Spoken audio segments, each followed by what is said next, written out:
민주당 전당대회 분위기도 좀 살펴보도록 하겠습니다. 이제 앞으로 한 달여 정도 남은 상황인데요. 애초에는 이재명 전 대표의 단독 출마로 치러질 거라고 예상이 됐지만 두 사람이 더 출사표를 던지면서 3자 구도로 치러지게 됐습니다. 준비된 영상부터 보고 오시겠습니다.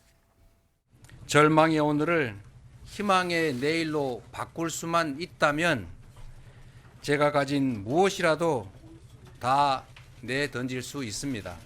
국민 옆에 이재명, 다시 뛰는 대한민국 확실하게 만들어 보겠습니다. 먹고 사는 문제만큼 중요한 건 없습니다. 먹고 사는 문제를 해결하는 것, 바로 먹사니즘이 우리의 유일한 이데올로기입니다. 지금 민주당은 민주주의가 위협받고 있다 이렇게 진단을 합니다. 서로 다름과 차이를 인정하는 다양성이 핵심인데 나와 생각이 다르면 적으로 취급당하고 또 배척당하고 있고 또 어떻게 보면 이재명 1인 중심의 정당으로 만들어지고 있고 이는 권위주의 시대로 회귀하는 거라고 저는 진단을 합니다. 근데 오늘 쭉 인터뷰 들으면서 이거 약속대로는 아니네 생각 드셨다는 문자가 들어와요. 제가 워낙 부드럽게 이렇게 인상이 돼서 강단이 있는 줄을 잘 모르시는 것 같은데 가장 어려운 낙동강 또 당에서 요청하면 저는 결심해서 가는 사람인데 제가 지금 나이가 몇인데 약속도 안 하고 나무 정치 하겠습니까? 김두관 정치 해야죠. 네, 민주당 전당대회 국민의힘에 비해서 상대적으로 너무 조용해서 사실 걱정이 많았었는데 어쨌든 이렇게 출사표가 늘어나면서 흥행에는 좀 도움이 될 거라고 보십니까? 또 아니면 한편으로 어대명, 어차피 대표는 이재명 전 대표다. 이 추세는 꺾이지 않을 거라고 보시는지요? 아무래도 이재명 대표 혼자서 전당대회 치르는 것보다는 또 경쟁을 하는 것이 국민들로부터 관심을 더 받을 수 있다는 측면에서 상당히 긍정적이고요. 또 이런 측면에서 김두관 후보가 당의 전체적인 활력과 또 다이나믹한 모습을 보여준다는 그런 충정에서 출마를 결심했다고 보고요. 김두관 후보가 결심을 이렇게 하기에는 여러 가지 고민이 좀 많았으리라 봅니다만 특히 이제 총선을 치르는 과정에서 중앙당이 전국적으로는 압승을 했지만 영남권에는 상당히 참패를 했고 특히 부산 같은 경우에는 20대 때 6명에서 21대 때 3명 또 이번 22대 때는 1명으로 줄어드는 이런 참패의 결과를 보면서 중앙당이 정권 교체, 집권을 높이려면 이런 지역지역, 영남에 대한 특단의 조치가 있어야 된다 하는 그런 교훈을 보여준 총선이다 이렇게 평가를 하면서 그러나 그 총선 이후에 보여줬던 중앙당의 모습이 다소 이런 그 영남권의 목소리 또 전국 정당을 지향해야 된다는 이런 요구들에는 상당히 못 미치는 이런 것들이 김두관 후보의 출마의 결심으로 봐지고요. 특히 이제 김두관 후보는 또 성정 자체가 상당히 강단이 있는 분이기 때문에 앞으로 여러 가지 측면에서 문제 제기가 상당할 것으로 그렇게 예상됩니다.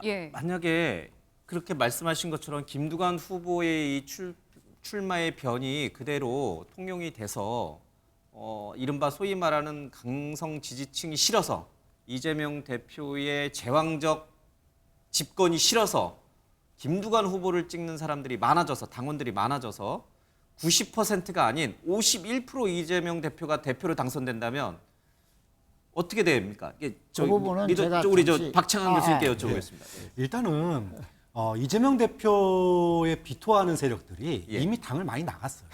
그러니까 이미 당 바깥으로 많이 나가 있고 이미 이제 이재명 체제가 너무 굳건하다. 그러니까 사실은 아까 이제 그 여론조사에서 이재명 대표 연임에 반대한다라는 여론조사가 51% 나온 거 있잖아요. 거기에 민주당 지지율이 몇 퍼센트 나오냐면 27% 나옵니다. 그런데 이재명 대표의 연임을 찬성한다는 그 동일 여론조사에서 35%예요. 그러니까 민주당 지지율보다 훨씬 높게 나와요. 그 얘기는 이재명 대표에 대한 지금 연임이 사실은 논란의 핵심이 아니에요. 그러니까 보시다시피 우리가 지금 토론 1시간 넘게 했는데 거의 90% 이상을 지금 국민의힘 얘기를 하잖아요. 그럼 이재명 대표는 딱 한마디만 얘기하면 됩니다. 민생 챙기겠습니다. 먹사니즘 이거 했잖아요. 네. 그걸로 끝난 거예요. 문제는 이제 앞으로가 지금이 문제가 아니라 지금 이제 민주당이 그래도 총선에서 이기고 분위기 좋잖아요. 근데 문제는 다음에 대통령이 되고 소위 잘못된 길로 갔을 때 민주당이 잘못된 어떤 선택을 했을 때 그것이 어떤 회복 탄력성을 가질 수 있는 민주주의가 존재하느냐 이게 문제인 거잖아요. 그래서 우려하는 건데 그런 측면에서 김두관 후보의 등장은 의미가 있는 거다라는 얘기고 문제는 아직도 소위 말해서 뭐 김두관 후보가 나서서 의미 있는 득표를 할 거다. 저는 지난번에 이재명 대표가 77% 얻은 거 고스란히 그 이상 나올 수도 있다고 봐요. 알겠습니다. 그렇고 결국은 친명 체제의 2기 지도부가 아직 출범도 안 했다. 출범하고 그다음에 이것이 입증되려면 시간이 걸리기 때문에 당분간은 이재명 중심으로 갈 수밖에 없는 상황. 10월, 11월에 나오는 이재명 대표에 대한 1심 선고, 거기서 유죄가 나올 경우에 이재명 대표가 당대표가 연임을 한다 하더라도 그 리더십은 상당한 타격이 불가피할 것 같은데 그런 부분도 좀 우리가 미리 좀 생각을 하고선 투표를 해야 되는 건가요? 아니 김두관 전 의원이 왜 갑자기 출마했을까요?